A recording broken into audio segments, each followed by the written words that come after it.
Nation of Fit in 10, welcome to day 23. And at the end of this week, you have got or near the end of the work week, we have got your next scan coming up, your second scan. So a reminder to, of course, book your scan, but a reminder to avoid certain things, especially like wearing metals, wearing heavy clothing. Of course, we don't want to drink coffee or alcohol within the 24 hours of the scan. Well, caffeine would be okay. Alcohol, definitely not within 24 hours of the scan. You shouldn't be drinking alcohol anyways. And ladies, if it is that time of the month for you, then we're probably going to have to hold off on the scan, okay? If you haven't booked your scan, make sure you do so. www.calendly.com/train-on-Main. Today, I want to talk to you about protein powder. Should you use a protein powder? And if you should, how do you go about choosing a protein powder? So should you use a protein powder? Is there something special about protein powders? In general, no, there isn't. They're just another source of protein. Okay, maybe with the exception of whey isolate, which is very high in essential amino acids, right? Those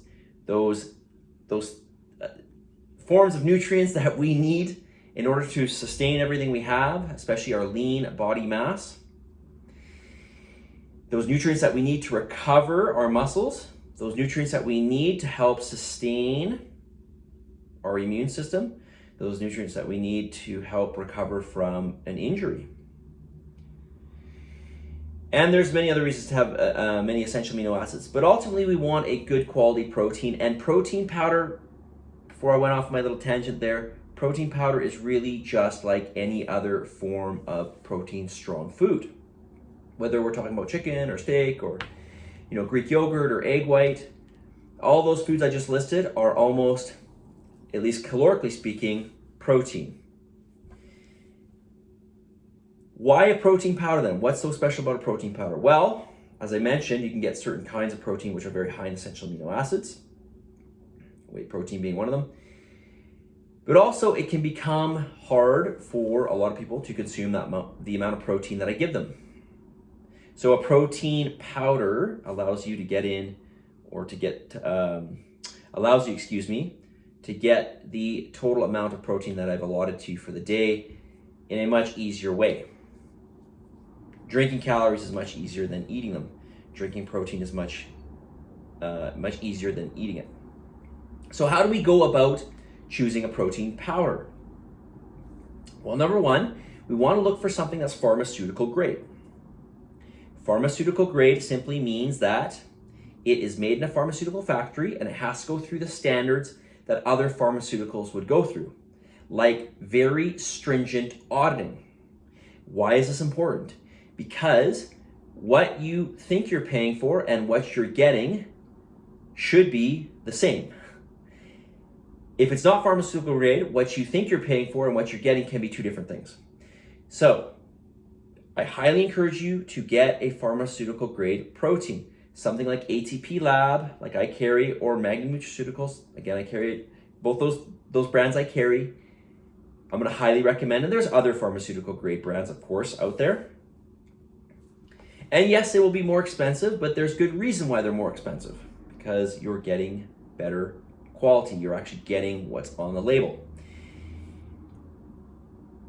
So speaking of quality specifically, how do we choose, or how do we know how pure a protein powder is?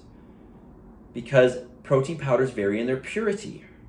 And if we're going to buy a protein powder, we want to buy the most pure. This only makes sense.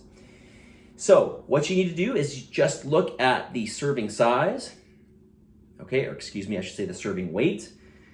If you look at ATP Lab, we're getting a 30 gram serving. How much of that 30 grams is protein? How much protein are we getting in 30 grams? Well, we're getting 27 grams. So that's 90% purity. That's very, very high for protein powder. And this is a good thing, obviously.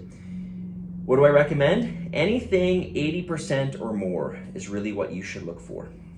Okay, you want to be getting as pure of a protein as possible. Number three, and this sort of goes along with purity, you want to look at the list of ingredients. So you want a shorter list of ingredients, generally speaking, unless they're listing specific microfractions of whey, and in that case there might be several things listed there, but ultimately that's all just whey protein powder. That's all just whey protein. But you kind of want to stay away from a protein powder that's got 15 ingredients in there or something like that. So short list of ingredients. So number 1, pharmaceutical grade. Number 2, purity. Number 3, look at the list of ingredients.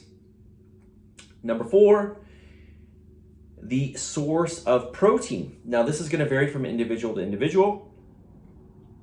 Perfect example is there's somebody in this challenge that has really bad allergies to whey, for instance, and egg and other things, different plant sources of food. And so she does very well with beef protein. So you want to look at things like can you even have whey? Is whey going to work for you? If you can have, are you a vegetarian or are you vegan? Okay, you're not going to have whey if you're vegan, of course. But whey would be the best one. That is the numero uno. If you can have whey, I would highly suggest having that. If you're going to stick with plant-based is fine. The only downfall with it is lower in essential amino acids and obviously less bioavailability. What does that mean? It means that you're going to excrete more of that protein that you're ingesting. You're not going to digest it and assimilate it for use. So that's the only downfall. And this goes in general for non-animal foods. Plant-based foods are just harder for us to digest, harder for us to assimilate the nutrients from the food. So what would I say? Number 1, and this is not exhaustive, there's other versions of protein you can get.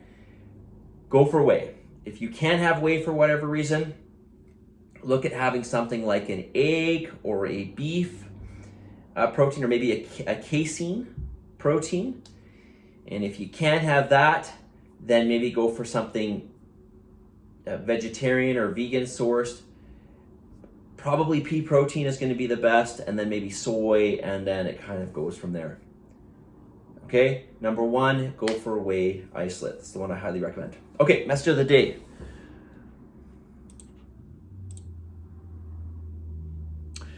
What is my message of the day on this day 23? Behind every successful person, there are a lot of unsuccessful years. Behind every successful person, there are a lot of unsuccessful years. And this is just so true.